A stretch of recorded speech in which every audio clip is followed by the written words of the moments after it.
there has to be a reflection later on in the sense that, was that forgiveness not an unconscious method of self-abandonment again? Because I knew something was wrong unconsciously, I was sabotaging the relationship too. I was so dependent on this person specifically choosing me so that I felt like I had some sense or semblance of worth. Attachment is not from the heart, it's from the ego. But I was putting up with all of this because I didn't have any self-worth. It's very easy for some to tell a story from the point of the unconscious victim, where we're like, I went through this and it really hurt me. But the truth is also, I allowed it.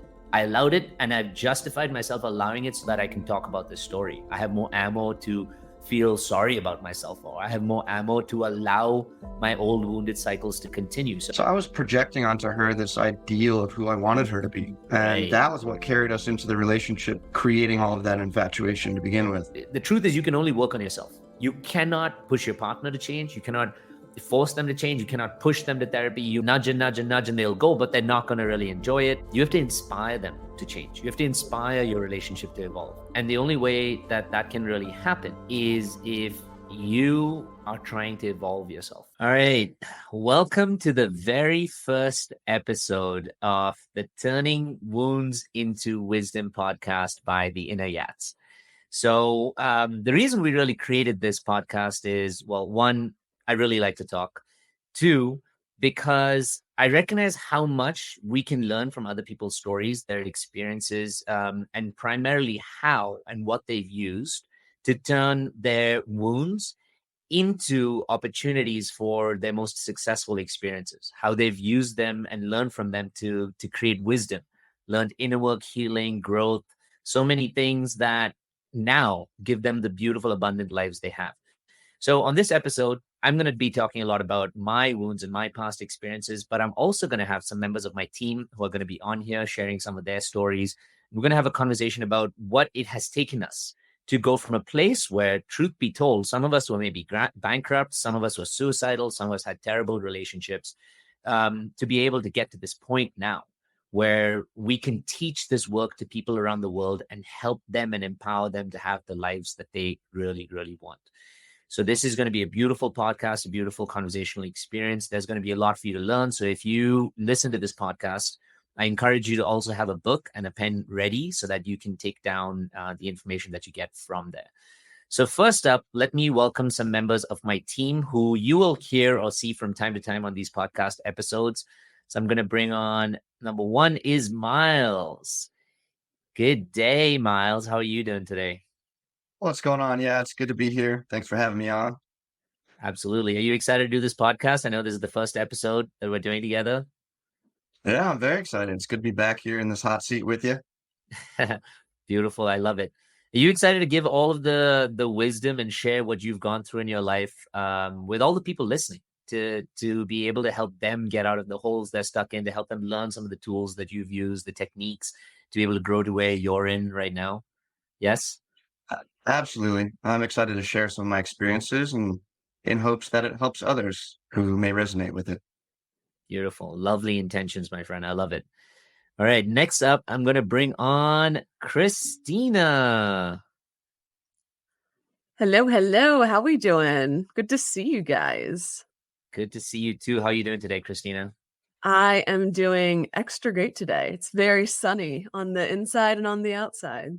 Nice, nice. Are you excited to share your experiences with people in the hope that maybe it can give them some wisdom, it can give them some opportunity for growth, give them some things to learn from for their own selves? Yeah, absolutely.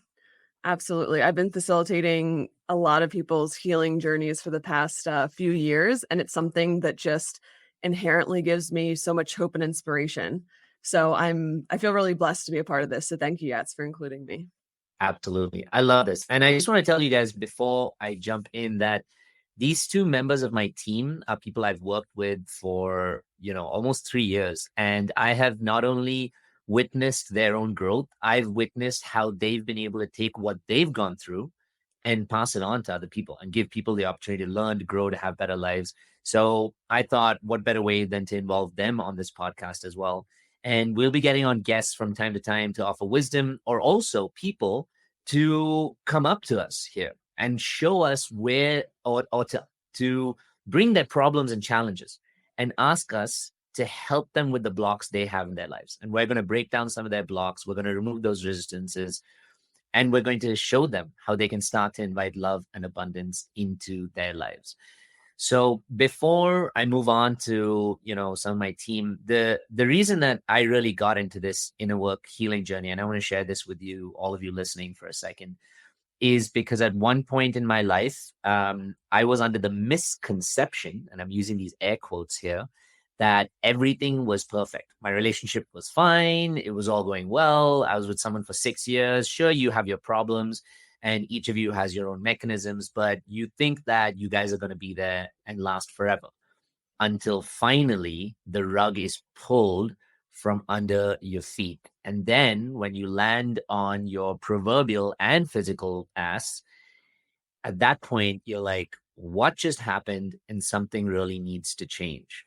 So, Myles and Christina, first, let's get to you, Myles. Have you experienced something like that for you where both parts, where you thought things were going well in your relationship, or even if they were challenging, that you didn't think they were, scary enough, that they would leave you feeling vulnerable, leave you feeling almost robbed of a future? I think a lot of our audience members, they resonate with that word, that when they lose a relationship, they're robbed of a future. They're robbed of their Disney movie. They're robbed of their dreams and potential. Has that ever happened to you in a relationship? Absolutely. It's all too often that we have a fantastical approach to relationships where we're creating a fantasy around somebody in hopes that they meet those expectations. And that definitely happened to me. Um, in the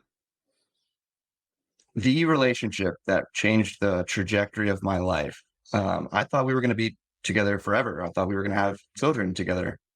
Um, and that didn't go according to plan. And when it didn't, it completely sideswiped me into a whole new reality that I had to get accustomed to, which was incredibly different and difficult because it challenged my identity.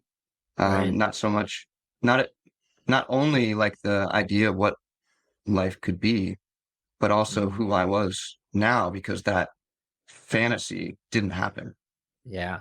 I'm gonna stop you here for a second, Myles, because you sound like my college professor. Too well spoken, too organized. So I'm gonna ask you to be a little more vulnerable, to rip that shirt off your chest. By the way, I have the same shirt, so I'm not sure if you're wearing my shirt, but I'm gonna ask you to bare your chest, tell your stories to us. So you said there was that one relationship where you thought you guys would be together forever, and then that story changed into where the life you thought you were living is no longer the life you could live. What happened? What was the big thing that happened? Was there something major? What was the relationship like before? Like, give us some juice, man. We want to know. People on this call want to know because they want to learn. For sure. Yeah. So bearing my chest here. Um, Keep your shirt on, though. I this was just was, kidding. are you sure I can take it off? Um, Don't ask me that so yet, okay? No, no, no. I've definitely gone through the legal requirements of what I can and can't say to my employees before I get on this podcast. So I'm all good. Thank you, Christina, for the reminder, though.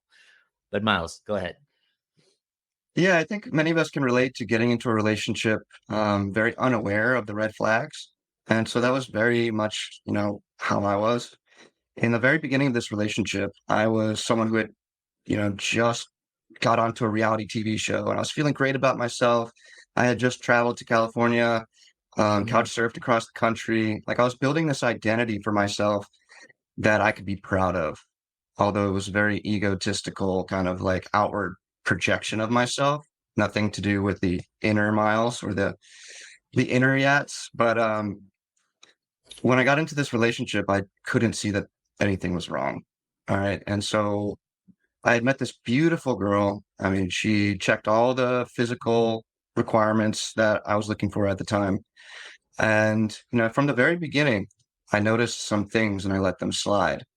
Like one day I woke up and she was underneath the bed.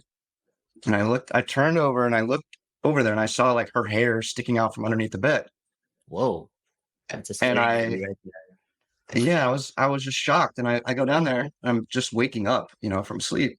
I look down there and I find out that she's on my phone, going through my phone underneath the bed. Whoa. and I let Man. that slide, You you let that know? slide? I let it slide. I knew something was wrong, but because I was so infatuated with her, Right. I thought it doesn't matter, like whatever.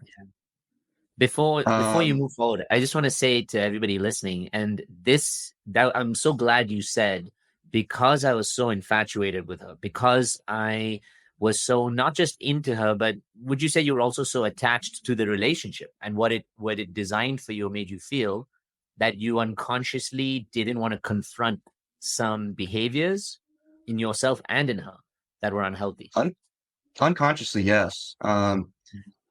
I really liked the way that she made me look on the outside because she was very attractive and it made my status, it like did something for my Right. status Right. internally. It made me feel better. And so I was Right. willing to put up with just about anything because that Yeah. draw for my ego was so powerful. Wow. Well, thank you for saying that. And so continue. And then after that, what happened after you saw the person who I can only imagine from the movie The Ring with like her hair just like hanging outside from under the bed. Man, I can tell you if my fiance ever woke up to something like that, she would never sleep in a bed with me ever again. If she saw hair just like hanging out from under the bed, she's like, "What the hell are you attracting into our relationship?" Because well, she's a scaredy cat. I love her, but she's a scaredy cat. But back to you saying, so then after that, what did you do? So there were more instances like that where there was some jealousy and insecurity that was present. Um, and I knew, unconsciously that there was something wrong, but I didn't listen to myself. I had no self-awareness.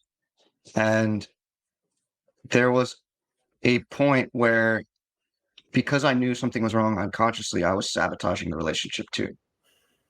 And so I would leave the Mm. relationship, especially during heated conflict, because I didn't know how to handle it.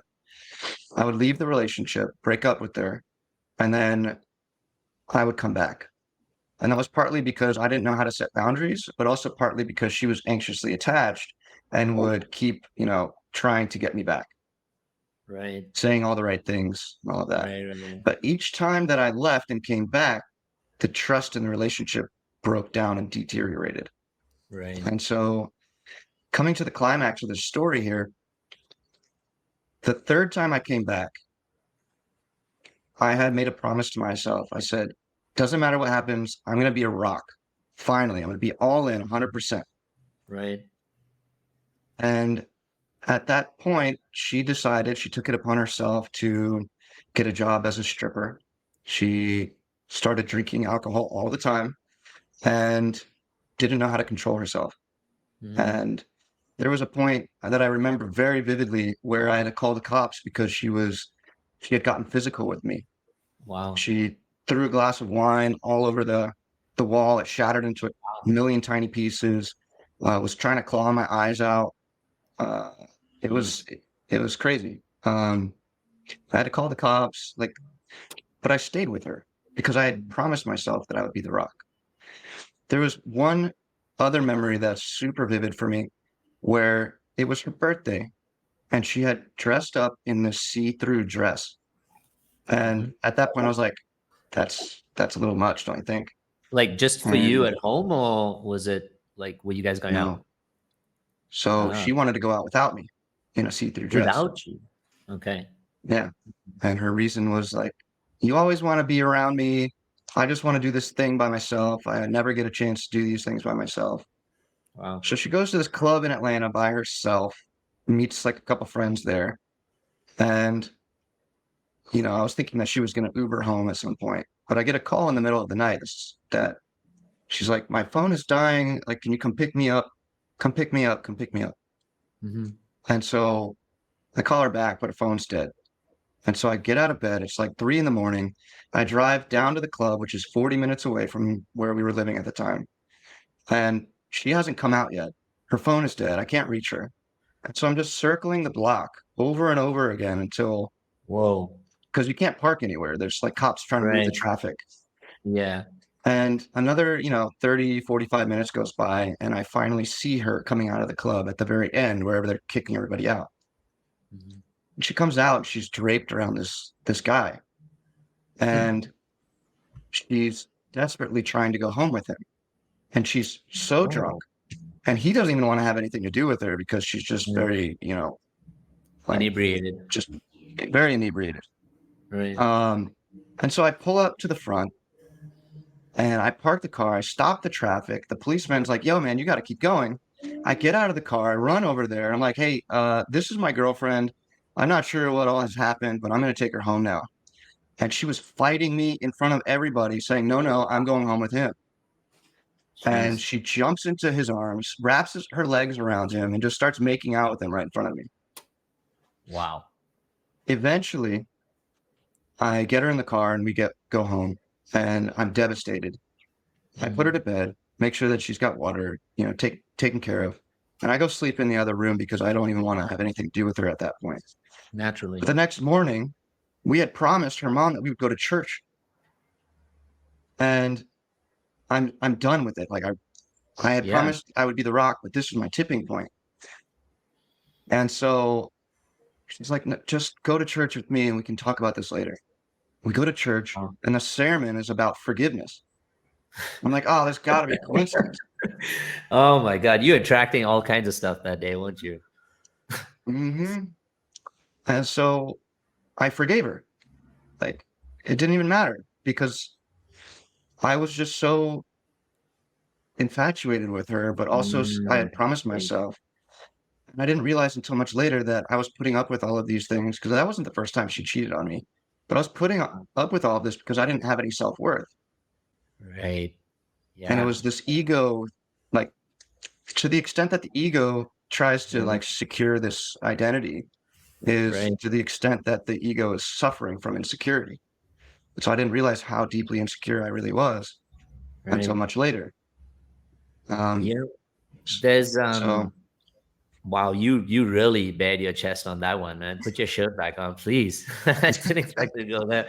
But that's also, I mean, that's so important because people need to see that for us, even us who are like spiritual or psychological teachers, that if we're that invested, and I would say some of the best ones are the ones who've been through the most, because it's such an inspiration for them to stay accountable, keep commitment, keep moving forward, not let the big slips happen, not want to go back.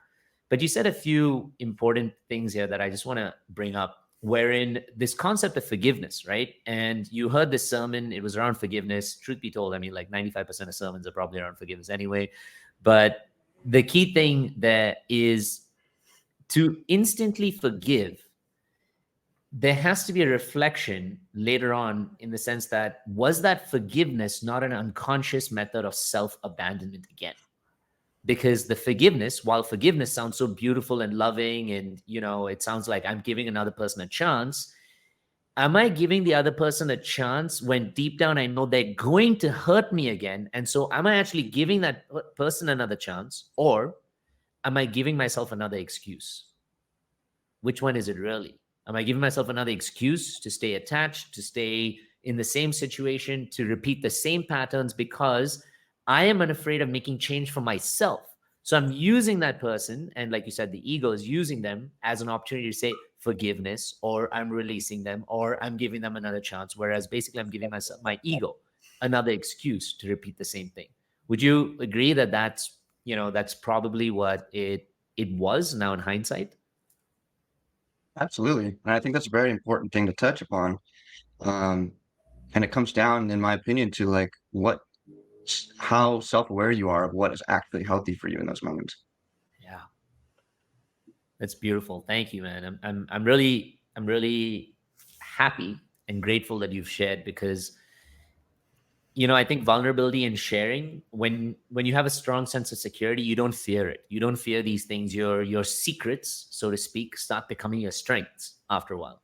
So I'm grateful that you bore that out to everybody. And also, what I want to tell all of you listening is you would have heard Myles say that, my ego wanted this relationship so much. I was so infatuated that, as he said, he was unconsciously attached, and it justified being the rock. But being the rock was simultaneously being the self-abandoner, like abandoning himself and using the rock as a reason to stay. So what I want to say to you all is that attachment is not from the heart, it's from the ego. The ego is what keeps us attached, gives us an excuse to stay, repeat these patterns just so we can get an ounce of like validation or love or connection from somebody, because in our lives we have not received true love, especially in the early years of our lives.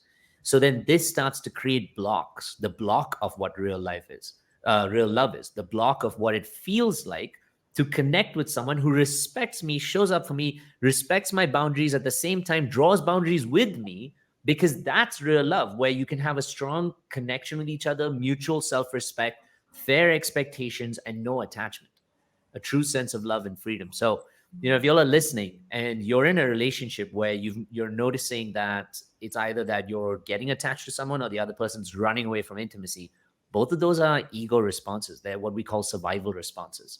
And we'll go in our future episodes, we'll go deeper and deeper into where these actually come from, where and why we need to have these survival responses. But Myles, thank you for your share. That was amazing. I'm going to come back to you in a little while, but I'm going to move on to the beautiful Christina. Christina, you out Hello, there? hello. Beautiful. Nice to see you on, Christina. Thank you for coming on with that beautiful new fancy microphone that I see hanging in there. It Amazing. literally, I just want to tell you guys, we were supposed to start recording at 2 p.m. It literally got delivered at 1:59 p.m. So that's some magic. That's some manifestation magic for you guys. Exactly. That really is some manifestation magic. And, more importantly than, and this is a more spiritual conversation, more importantly than the fact that it came in just before you began, is what is the emotional disposition that you have while you're waiting. So a lot of people will have that anxious sense of like, I'm waiting for it to come, I'm waiting for it to come. And then that seems to just delay it from actually arriving. But when you let go, stuff just arrives right at that time because you're no longer attached to the outcome, right? Is that how what you felt like before this? Yeah. So full disclosure, my mentality was genuinely like, how much can this microphone really enhance my audio? So I wasn't super worried about it.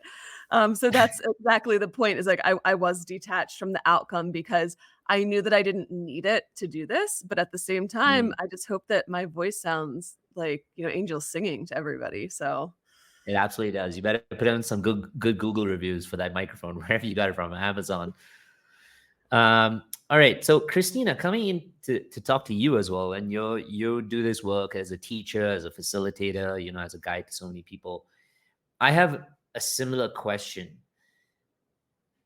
What did you go through in your life that caused you so much of, let's say, either trauma or pain, or created such a big wound that it made you want to shift the direction of how you were living, how you were acting, what you were doing, to moving into this work, not just professionally, because as I understand, you also moved into this professionally as a big career switch, but also emotionally for yourself and to help other people and guide them. Like, what did you go through? What was your big wound that you can tell us all about? yeah, and so I'll follow Miles's lead a little bit. I had this funny moment when he was talking about red flags, or you had asked about red flags, and I was thinking, I'm like, hey, like what were my biggest red flags? And I'm like, is this going to be a competition in regards to like who had the worst red flags that they avoided? You should But call this the Red Flag Podcast. That the would red be flag, insane. yeah, maybe that should be the episode. Never running out of content. We'll always Never. have stuff to talk about. So yeah, so for me, I was really in three like major adult romantic relationships, and one of them spanned really a decade. So I was in this relationship for 9 years, and Wow. I think the best way to describe this relationship, it was more of like an obsession that I had with Mm. this person, and just like really being so dependent on this person to choose me, because that's how I was defining my own value and worth. And so I was in a relationship with this person. So that obsession was not like stalkerish, like he was actually in a Mhm. romantic relationship with me. So just to be clear. But I mean, just to give you a little bit of an insight in terms of what did this relationship look like, it went very slow. So a lot of people talk about rushing into intimacy. For us, it was intolerably slow progress. So I would say I don't think we talked like for the first year, but like very inconsistently. And I would say we didn't really go on a first date until like year 2. So like that's like first Wow. date. Yeah. But the first year that you were talking, was that just as like friends, or was there the intention of wanting something romantic on both your ends? Yeah, so it was romantically texting. He would call me sometimes. Um, we may have met up like once in passerby, like Mm, kind of like in a parking lot, but like definitely nothing I would qualify as like an actual date. mm, And so also just to give you a little insight to like even like one of our first dates, I kind of had to like force him to take me out.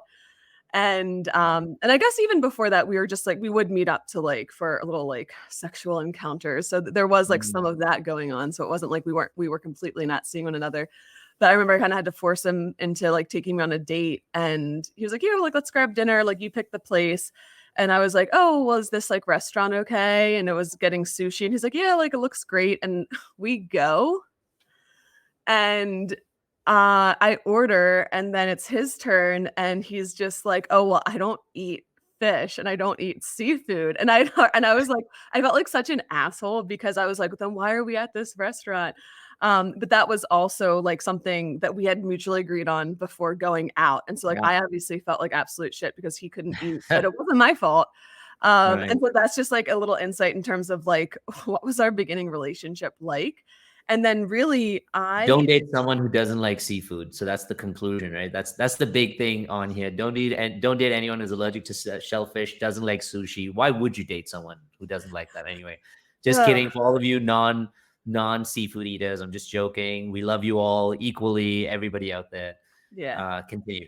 No, but it was just, just like a testament to like, this person like not wanting to like be cooperative with me, you know? Mm. And so I would say it took me 4 years to like meet his family. So it took Wow. 4 years until I actually like met his family. And so what that also created within me, and so truthfully, his friends too. Maybe I met them like a little bit before, but he really wasn't taking me out. I didn't really meet the people that were close to him, which was important to me because I associated that with like, oh, like this is Christina, this is my person, Yeah. she's important to me. Right. And so yeah, And yeah, just on a note there, like for women, for the feminine, it provides a sense of safety when the masculine, or the masculine partner takes ownership of the relationship and of the person, and they do so by introducing the partner to their family, their friends. I mean, if you look at it predominantly, between the energies, I don't want to call it between the genders, but you look at between the energies of the feminine and the masculine, the feminine is the one who's primarily craving, wanting to be a part of, like, the extended family or life or whatever. It's the masculine that's like, trying to avoid it most of the time. And it shows because the feminine needs this for a sense of safety. So you were right in wanting it. I just find it shocking that you went on for 4 years mm, before it happened, which not only shows the fact that he was constantly avoiding it, but the fact that you were also allowing it until that mhm, point, you know? yeah. Absolutely, and it definitely perpetuated my feelings of not feeling valuable, feeling unworthy because I'm like, why doesn't he want me to like I want him to meet my people. Why doesn't he want Mm. me to meet his people? And so then again, like after 6 years, we went through just, the rigmarole and it just was back and forth where like sometimes he'd hang out with me and other times he'd just like completely blow me off. And so we got to this point 6 years in and I did have to like pin him into a corner and I'm just like, like it's been 6 years. Are we moving forward or are we not? Mm. And that's when I was like, like let's and I proposed that we should like move in together. Like 6 years is in my opinion, sufficient enough time, right? Right. And so because he felt backed into a corner, he agreed because he knew that he was going to lose me if not. And so we moved in together, but it actually, I know looking back that he had a lot of resentment towards me because he felt like I Mm. gave him an ultimatum. And so even just moving in together after 6 years, we were moving in on that energy, right? And Right. so, yeah, then, just to kinda sum it up, we lived together, 3 years, and, it just was a very, like, neglectful relationship. I felt very unloved, and there were so many days where I would just wake up and be like, does this person even like me? Like, not even like, don't even Wow. talk about romantic love. Like me as a human being. Like, like I Wow. like Myles, like we're friends. You and me are friends. Yats, I like you. But like, no, like I was literally like, does he even like me? Because we were spending so little time together. He worked a ton. We were living together, like I said, and we would eat dinner together, maybe like 3 times a month. So just like think Wow. about that. You Like, all lived together, but yeah, you ate dinner together 3 times in a month. yeah. Wow. I'm sorry. I'm not trying to be shocked. I just am shocked. So I'm not trying to Yeah, yeah, yeah. necessarily like Of poke course. something at it. I just find this extraordinary. Sorry, go on. And I hope everybody listening also understands that these are it's fair to expect connection. It's fair to expect, effort and integrity from somebody else showing up. And it's not fair to allow treatment like this to stretch on for so long. So Hmm. go on, please. Yeah. And I mean, I don't know if you wanted me to kind of talk about some more like kind of like epic red flags that I just completely self-abandoned, even in the face Yeah, of like that give us a two or excitement. three of these, because I mean we're Yeah. trying to show people how those of us who are trying to live a life with more wisdom have had major wounds to inspire that. So give me, like, let's say, two big red flags that Two you two experienced. big ones. Okay, yeah. So one, we weren't living together. This is like maybe, yeah, like six, like right going into like that conversation where I kind of cornered him. I'm like, we're moving in together, it's done, whatever. So I was working in North Philly and I ended up getting this guy just like blew a stop sign and I got T-boned, and I was really lucky because it did hit the driver's side, but it was Right. like above, it was like at the wheel, so it didn't actually physically hit me. I mean, like I banged my head, my car like spun around. So it was a pretty significant impact where like I was like, oh, I was like, I wasn't in pain, but I knew that I had to get checked out by the hospital, right? And Right. so I also couldn't physically drive my car by my own body. And then also just because of my car's body, it was smashed up, right? Right. So my sister had to come pick me up. We like went to the hospital. My mom like left work early, and it was a Friday. And so I actually had plans to like meet up with that guy who was my boyfriend, like my, Mhm. monogamous boyfriend Yeah. at the time. And we were supposed to meet up like that evening. And so I messaged him and I was like, hey, like, just to let you know, like I got in a car accident, blah, blah, blah. So like, just like message me later, if you still want to meet up or, something like that. And I just like didn't hear from him for like hours and hours and hours. And then I got like a text message like later that afternoon at like 5 p.m. And he basically was like, oh, hey, like, like, sorry to hear that. And he said, like it was like something very like blanket. And then he Wow. just said, I just got done a meeting with like my financial advisor and we're gonna grab drinks, so I can't hang out with you tonight.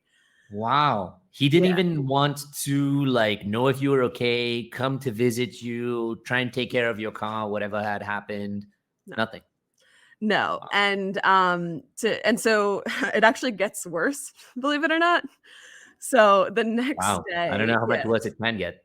Yes, I'm Sure. kind of like I'm kind of pissed off and disappointed because I'm just like, Mhm. what the fuck? Like we had plans and you're first off, you're blowing me off. Like that part's uncool. And second off, you seem very unconcerned for the fact that I was in this accident. Like I was like, I don't have a car right now. Like, So anyway, so the next day is Saturday, and this is the first time probably in, like 6 years where we went no contact for a day. He didn't reach out to me. He Wow. did no check-in to see if I was okay. And again, like we were in a monogamous relationship at this point, 6 years in, like he was my boyfriend, like he called me Mhm. girlfriend, and like literally didn't reach out to see how I was feeling, any of the things. And then Sunday, I like, break the silence and I reach out and I just say, hey, like, can you come over at some point today? Or like, can you call me at some point today so we can like talk? Because I would also like not call him and like call him out. Like Mm. I would always like give him warnings and be like, hey, could we like maybe have a conversation about this in like a week or so, or like, pencil me in. Um, Oh. and so he didn't answer like all day because he was at like the Eagles football game, which I had no idea Wow. about. And for like those of you guys who are football fans, like it's a pretty like going to a football game, it's like a pretty big deal. Like you would tell somebody about. I had no idea that he was even going. And then he just gave Y'all me lived together at this point or at no? this point we didn't, no. Not yet. Yeah, this Okay. was Okay. right before we Fine. moved in. Right. And then He like messaged me like hours later and he was just like, I'm feeling really pressured by you, or like some bullshit like that. And I was like, oh Jesus. Wow. And he told me, he's like, I was at a football game all day and like XYZ. And so he was just like very dismissive of just like of everything, like even me wanting to have like a conversation. And also like I never yelled at him. I was always like calm, cool, and collected. Like I'm very conflict avoidant. So when we Mhm. talk about people who like have that like fight response where they're like always like stirring the pot, I'm like the complete opposite where I'm like the good girl, like the teacher's pet, like Running always away from trying to conflict, behave. Yes. right? Yeah. And so it definitely so anyway, so that was like one incident where Let's I saw that and like and also like I had roommates and like they showed up for me. Like they got me Mm, flowers, like they brought me food. They were so caring and right. nurturing. And so Wow. it was really good for me to have that comparison, but at the same time, Mm, like I saw like people did show up for me, but at the same time, I was still so attached to this person. And right. even though he was just kind of like dismissing me, treating me like shit, not showing up for me like at all, like I Yeah. still couldn't bring myself to be like, like this is not the treatment I deserve. Like he never asked if I was okay after like the accident. You know what I mean? Wow. So yeah. That's insane. And would you first? So I know a lot of people also listening and listening to our work, they understand what attachment styles are. Like, that's how they connect with their like relationships and understand their stories and where they come from. Would you say that in this relationship example that you identified as maybe the anxious attachment and your partner at that time was more avoidant? Would you say that that's true? That y'all, the two of you, characterized as such? I would say we were textbook that definition and that dynamic. My Yeah, God. And it, textbook. it just it just goes to show you that in a relationship, when we're hurting from, let's say your case, the sense of that anxiety, right? The anxious attachment. Okay, so let's break that down. What were you so anxious about? So what were you really anxious about? And I'm not talking about how he treats you and stuff, but overall, Mm, were you anxious about him leaving or not having a relationship? Or yeah. if he rejects you, then it means that you're not loved in that situation. But what were you feeling that sense of anxiety around? Yeah, and similar to what Miles brought up, like I had no self-worth at all. And Mm, so I mentioned this earlier and I really want to highlight this again, but I was so dependent on this person specifically choosing me so that I felt like I had some sense or semblance of worth. mhm, And so I literally was defining myself as being a person that had value because this person chose me. That was actually a conscious thought I had at the time where like I'd be like, "Oh, well like I had a lot of shame about who I was, like everything, right? Just like body mhm. image stuff to like literally across the board thinking I'm Right, a terrible person." And so, but my rationale was like, well, this person is choosing me. So I right. have worth because this person's choosing me. So it was very much Ah, I was depending on him for worth. And so yeah, right, I was absolutely terrified of him not being there because if he right. wasn't there, then what would I have? I already had nothing. So no, it was like if And he's and gone. not just you didn't have nothing, the thing that you did have, which was yourself, you felt terrible about. You know, Yeah. you don't feel happy with yourself. I think it was an Instagram live that I was on where I was telling people that there are two things that exist when we're suffering from like deep wounds inside, like core wounds, and the feeling of, I need a relationship to complete me. One thing that we are actually suffering from, and I say suffering from unconsciously, even though it feels good, is that when we're in the relationship, everything is perfect. We tell ourselves that life is great, everything is perfect, I feel defined, I feel safe, I feel valuable, I feel recognized, as we talked about in Miles' story. And then the second thing that we're suffering from is when we're alone, we're like, oh my God, I really don't like much of myself. It's not even about not knowing myself. I don't like much of myself. And so when I'm on my own, that's who I have to live with. That's what I have to think of. That's what I have to be around. And that is ugly. That is scary. Like I shame myself. I judge myself. I criticize myself. So I'm willing, therefore, to settle for a relationship that is much, much, much, much, much less than deep down inside I truly want or deserve, because at least it's taking me away from the feeling of self-judgment, self-shame, and a lack of self-love. So, Myles, does that resonate true for you? And why maybe you even got into that relationship that you were in? Yeah, it definitely resonates as true. And I think that it was all unconscious and I didn't know about my own self-worth. And I thought that I had self-worth because I had all these things in the external that I felt built my identity up. Mm, But it's an inverse relationship, right? So to the, right. like I said earlier, like to the extent that I was trying to gather all these status elevating Yeah. experiences and, the girlfriend who's super attractive, and it was just all a reflection of the insecurity that I was feeling or that Right. I was avoiding actually. Right. That's absolutely it, that you were feeling. And when you felt, it was ugly. And so therefore you avoided it. Right. The insecurity, the Mhm. judgment, the shame, the self-criticism. What I also like that's really interesting about both their stories, and this is where I think, people who are trying to understand anxious attachments or attachments can see the difference. Miles's partner, who may have had her own version of like her own anxious attachment or in that relationship, would you say, Miles, that her nervous system represented itself by a lot of chaos, a lot of conflict, a lot of what we call the fight response? Yeah. Absolutely. 100%. Yeah. And I mean, from the simple fact that you talked about, not just the arguments and the fights, and you said you guys are trying to gouge each other's eyes out. By the way, when I sit and listen to both their stories, and I want to tell everybody else listening, I don't see one person who's right and the other person who's wrong.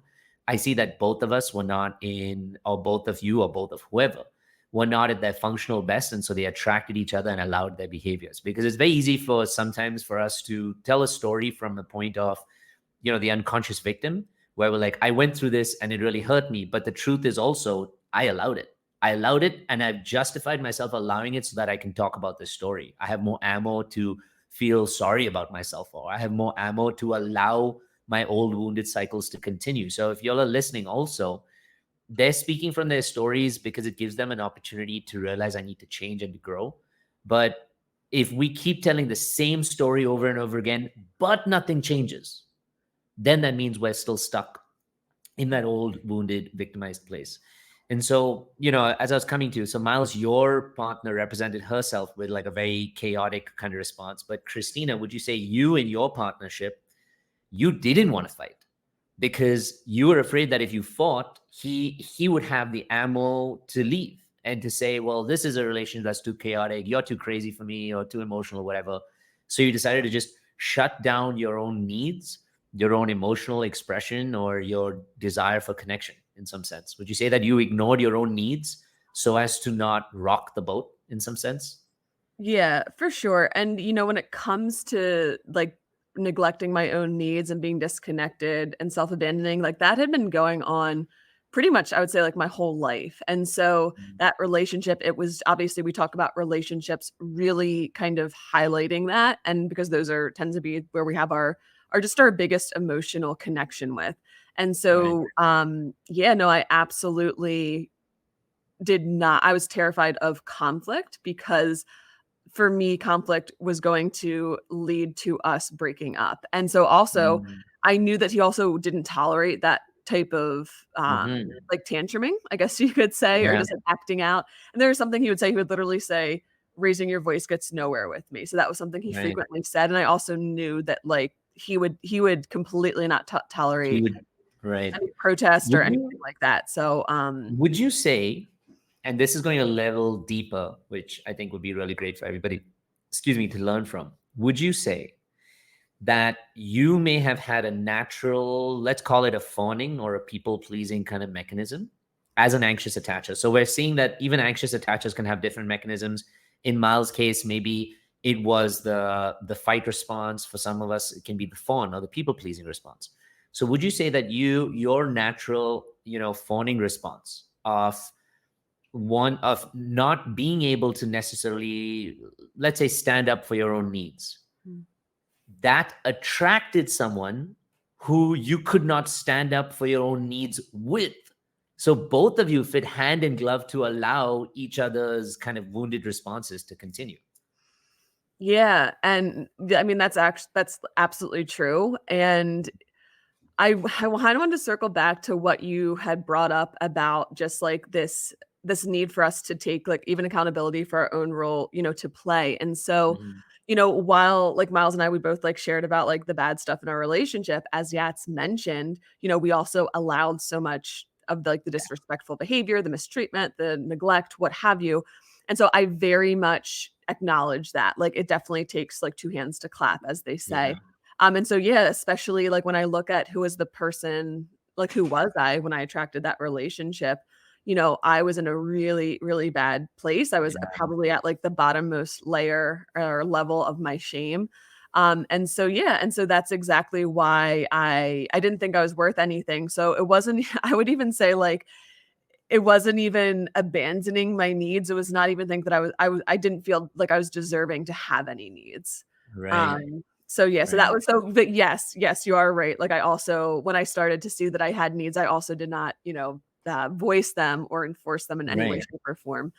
But I'm actually curious, Yats, because you've been putting Miles and me under the hot seat, and I'm like, I want to hear Oh about man. Yats's red flags, and I don't know if Oof. there's a little competition about who has.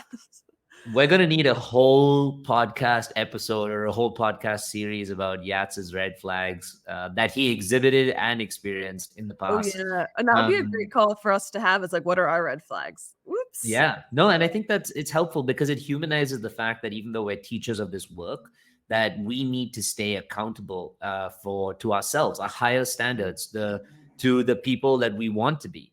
And so we need to understand, okay, where do I normally slip up? Like, what are the things that I normally the mechanisms I get into, and to stay accountable to that growth. Um, I would love to answer that question truthfully, but I think for the sake of time, I do want to touch on something else. So you know what? For those of you who are listening, this is why you should come to the next episode because I'm going to dive deep into my deep red flags. And let me tell you, you're going to want to bring popcorn for that stuff. You're going to want to kick your feet up, get ready. It's going to be really juicy. But it's also going to involve one of the biggest, I think, challenges in relationships, and that is infidelity. That is something that I have both experienced happen to me and I have done to somebody else in relationships. And so I'm going to talk about infidelity, cheating. I'm going to talk about why that is actually much deeper than just breaking the commitment of a relationship. It's actually something that's much deeper that comes from our wounds.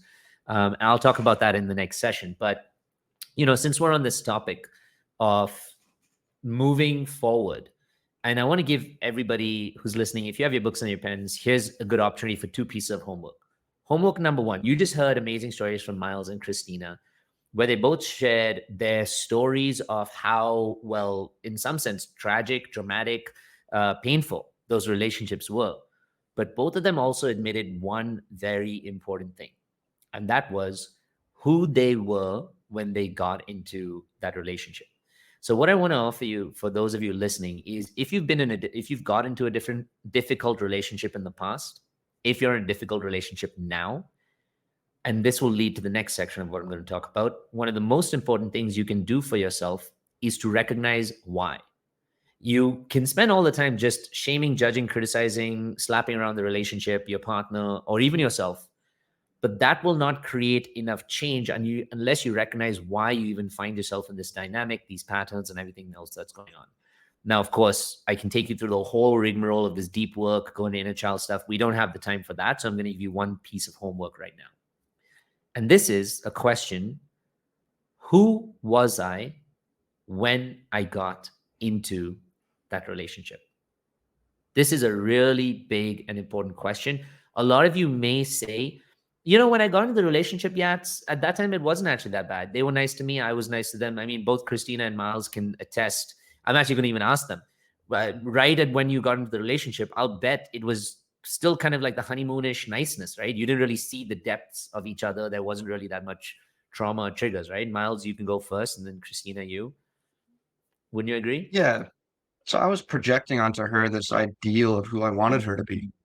And Right, that was what carried us into the relationship, creating all of that infatuation to begin with and all those good feelings. right.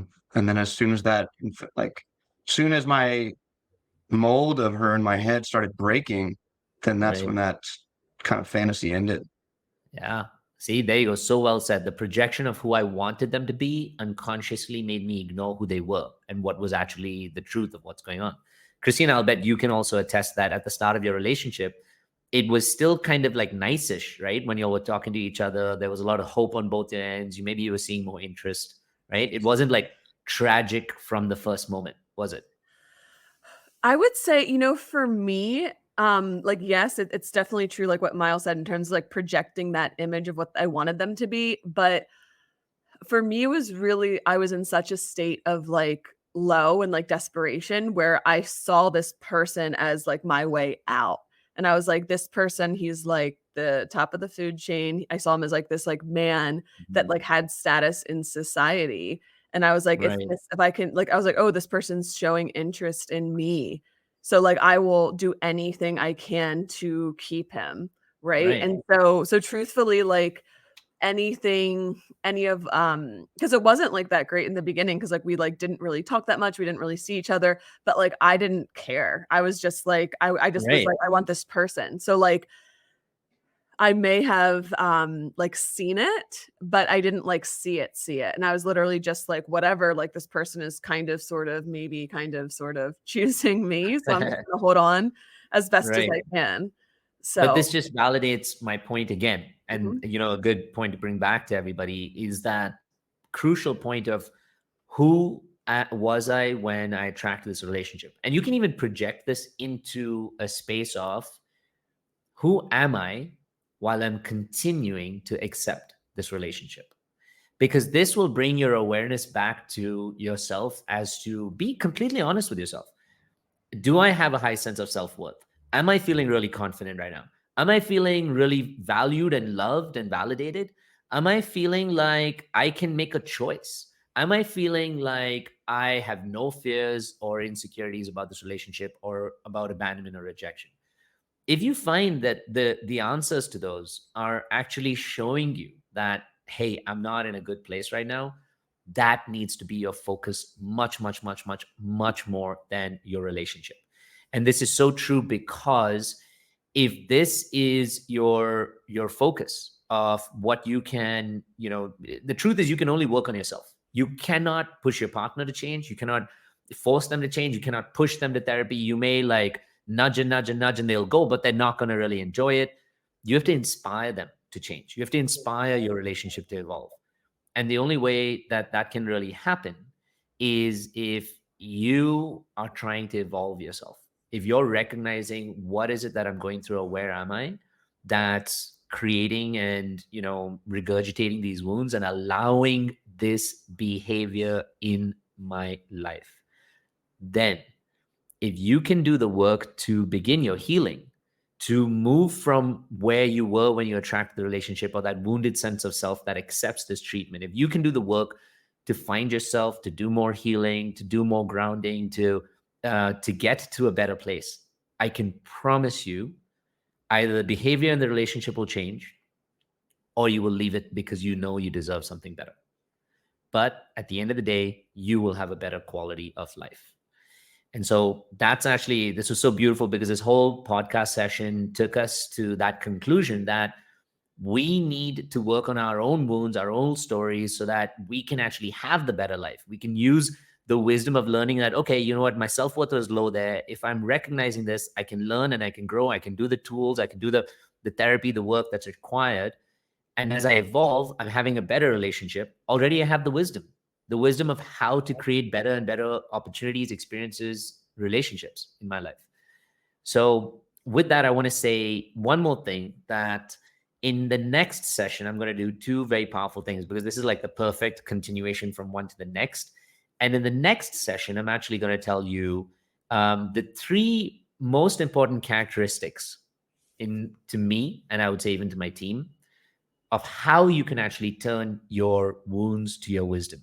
What are the three most important things you need to embody so that you can actually turn your wounds to your wisdom? So if you stay tuned to our next podcast episode, I'm going to break those down for you and I'm going to show you how you can embody those things so that you can have that wisdom and then you can stay accountable to that quality of life you're living, the relationships you have, and to the life you can create from there. And then in the next episode, maybe, just maybe, I might give you the juice about what brought me to this point, my own relationship stories, how I had abandonment and how I've abandoned people. Both of those big effects in my life. But at the end of the day, all of this is to inspire you, to give you hope, to give you the opportunity to want to improve your life. If there's anything that this podcast is really created for, apart from the opportunity for me to just have another space to speak, it really is because we want to give you that chance at a better life. We want to give you the opportunity to learn, to grow, to use our stories or what you can learn from here to have a beautiful life with love and abundance, and to remove the blocks and resistances that are in your life. So before I close, I want to say a quick thank you to Christina and to Myles.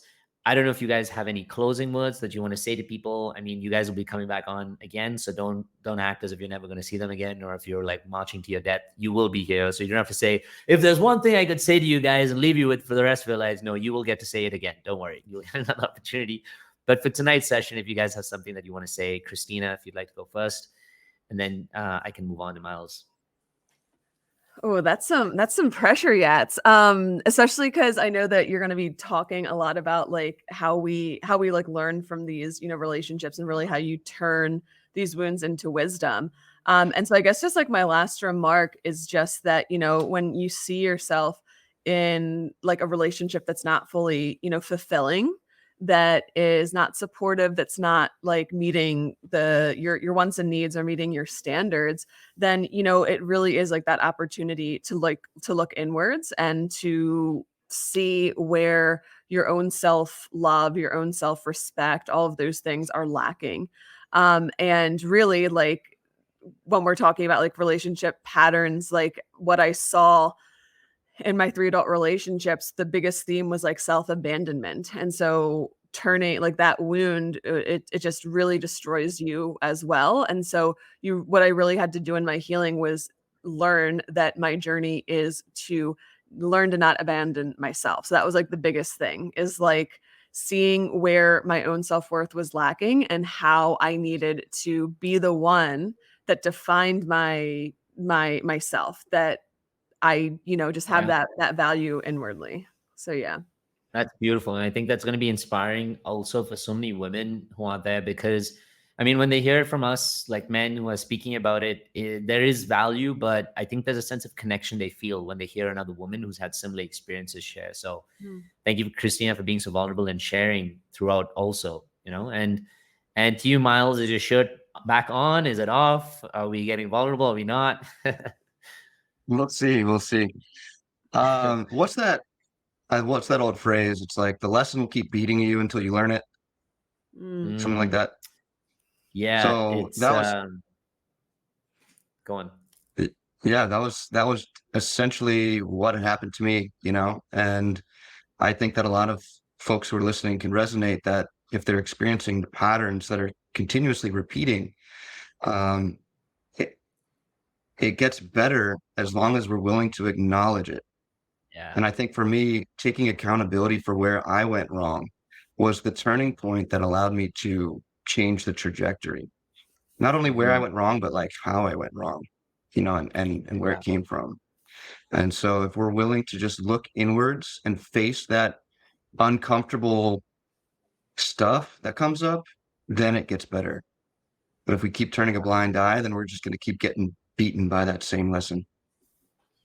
I love that. And we teach the mind body work also here at the Inner Yats, and how all our traumas are stored in our body, our old experiences are attached to our nervous system. Not going to get into that, excuse me, but it's like there's an ancient indigenous proverb, as you said also, Myles. If you don't listen to your body, or your soul whisper, one day you'll have to hear it scream. It's going to kick down the door. Like, I always have these analogies of how your inner work reaches to you, but I'm going to share those for the next time. But thank you, Myles. That was very apt. And as you said, also what you need in order to move forward. You talked about some things like bravery, openness, accountability, etc. I'm going to teach you guys the ABCs of like the 3 most important steps you need in order to embody how you can turn your wounds into wisdom. And that's going to come up in the next episode. So With that, I'm going to say to all of you a beautiful, loving namaste. Thank you for listening to our first ever podcast recording. If you love this, please share it with everybody around. We'd love for people to just hear our conversations, our stories, and to be able to grow from them. I mean, that's our intention here, to be able to help you have the life and love that you deserve. So we hope to see you on the next episode. Love you all, and namaste. Goodbye. Bye.